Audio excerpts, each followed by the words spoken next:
Cameron Exley, and on the right, Ivan Grimes from the Seaforth boys lacrosse team. Guys, congrats on the win over Northwood. Thank you. 13-3 here. Coach, I want to start with you. In the second half, you guys outscored Northwood 7-1 after being up 6-2 at halftime. Just what were the adjustments you made at halftime that kind of led to the pull away? Well, I think the biggest adjustment was kind of the halftime flow, what we do at halftime. We tweaked that a little bit for this game, and I think that really helped keep the guys moving at halftime, keep the blood flowing, right? Keep their sticks working. But then other than that, we switched a little bit of our strategy, a little more pressure on our rides, tweaked the clear a little bit, make sure we were finding the open guys.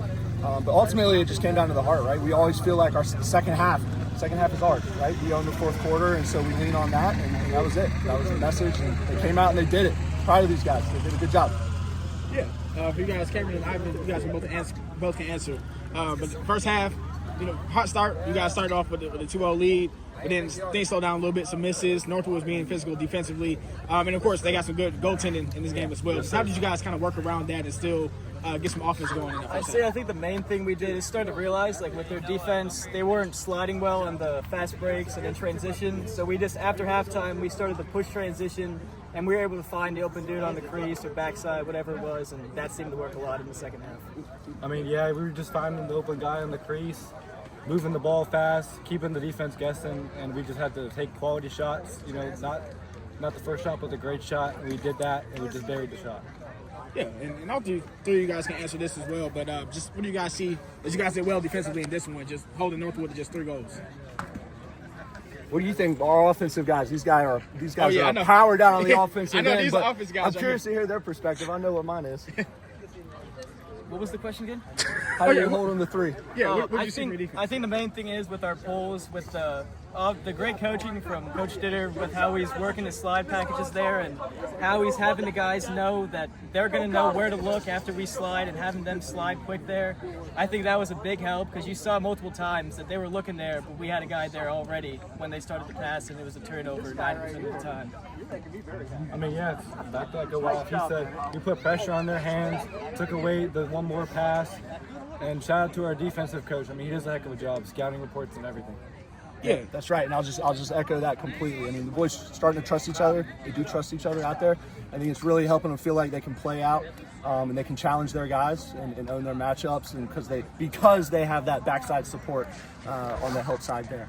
So aren't these guys fun to watch though on the offensive end? I tell you what, two are powered. It's gonna be fun to watch them the rest of the way. Oh yeah, and I also want to ask too with the first half. I noticed that every time Northwood got one, you guys come right back with a response. What's kind of your mindset for you offensive guys when Northwood gets one, you guys get the ball back? What's the mindset going into that next possession? Honestly, I think it started since freshman year, just having a biggest rivalry with this school, chippiness and stuff that every time it just sparks a little bit under us. I think every time when they score that we want to step back up and win. Freshman year, sophomore year, we got blown out by them both times. And then last year and this year, we've stepped it up and been able to beat them 4 times. So, I think it's letting a fire under us from the first 2 years and just wanting to take a step, fight back after they score. I'm a junior, he's a senior, so I wasn't here for that first year. But, when my freshman year, we were getting killed. Playoffs and the regular season, but I'd say it's just next play. Our defense lets one in, our offense is like, okay, let's get one more. Our defense shakes it off, comes back at the stop, push it down, and we score. It's just next play for us. That's the mindset. Yeah. And then last year, you guys had a great season. I think you finished second in the conference. This year, you guys are in the same position, right, competing for the conference title or a share of it. What's kind of the difference this year? Is there a different feel or something that makes this team a little bit more special than the years past? I think we have more team chemistry this year with having a few good freshmen come in and just being able to get all together and have more team chemistry than last year and having more depth in the midfield to help us. Last year we didn't have that much depth, but this year we have more, so we can rotate through more and not be as gassed as sometimes. So we have a lot more action in the midfield, putting up a lot more points than we did last season. I think that's one of the main things. Yeah, I'd say that, more depth in the midfield. Everybody wants the same thing, We have dreams, we have goals we want to accomplish, and everybody's on the same page and they want to achieve those. All right, I got a question for the coach. Sure. You mentioned that the players have built up trust with each other. What's the other biggest improvements you've seen from the beginning of the season to this point? honestly, I mean, sharing the ball comes out in my mind, right? I mean, like what these guys are saying is sharing the ball. I mean, I think after tonight, we had a couple guys put the ball in the back of the net, and I think that has every single one of our offensive players has either a goal or an assist, has a point. So that just shows you how well balanced it is.